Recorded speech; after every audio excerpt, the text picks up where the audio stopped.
was a time I used to look into my father's eyes. Treintje Marco, ja, daar ga je. In a happy home, I was a king, I had a golden throne. Above that hill across the blue lake, that's where I had my first heartbreak. Oh nee, allemaal. Oh shit. Kijk eens, kijk eens. My father said, don't you worry, child. The heaven's got a plan for you. Don't you worry, child.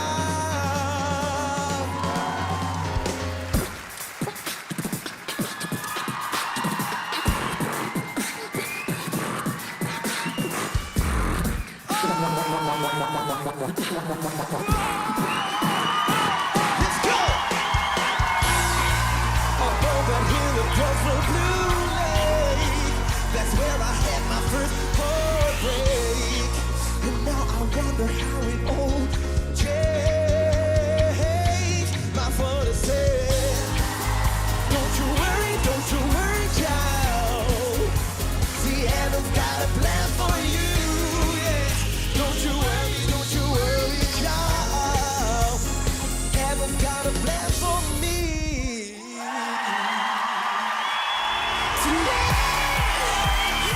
Met wie die je verjaardag, hoor.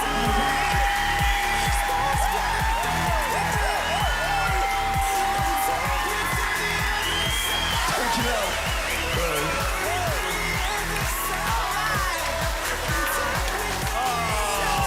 Lekker! Oh, man. Wat was dit verrassend en wat was het overtuigend. Hoe heet je?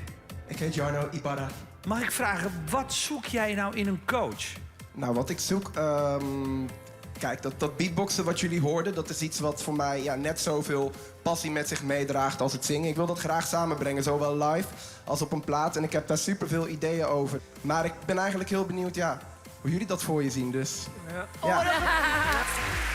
Dat is spirit. Ik vraag het je niet voor niks. Want het mag duidelijk zijn, als je dit kunt... dan is de obvious keuze is dat je naar Ali zou lopen. Ik denk, want dat beatboxen, dat kun je beter dan ik het tot nu toe gehoord heb. Alleen in de zang zie ik nog verbeterpuntjes. En als je die twee dingen combineert, dan ben je mijn man. En dan ben je in mijn stal absoluut uniek. Oké, nou, dat is duidelijk. Bedankt. Dat hele beatboxen, dat kun je gewoon hartstikke goed. Dat heb je helemaal niet voor nodig.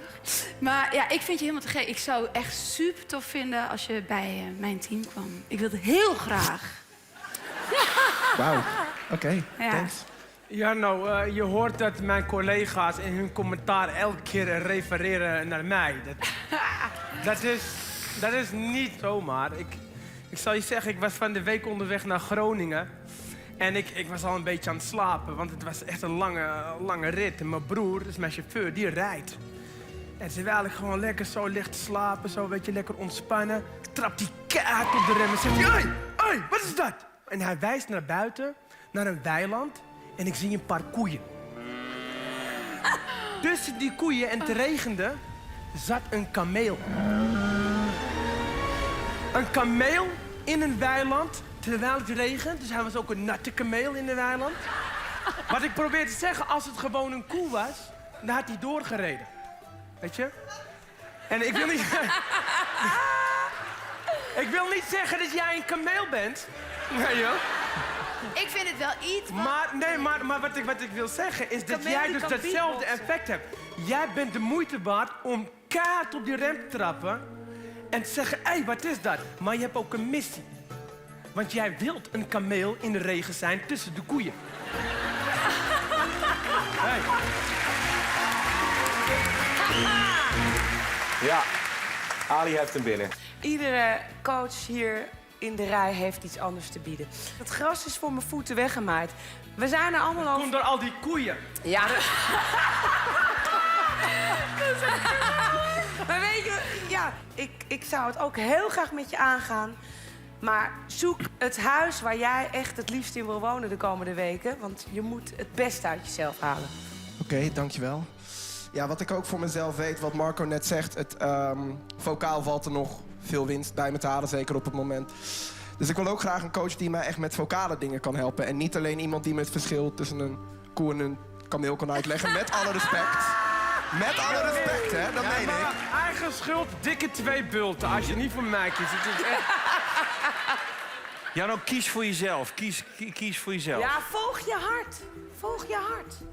Oh, shit. Ik had van tevoren al wel bedacht bij wie ik heel graag zou willen. En van wie ik op dat moment dacht het meeste te kunnen leren. En ik denk dat ik daarbij ga blijven. Ali, sorry, traantje. The music feels better with Sorry. Yes, baby.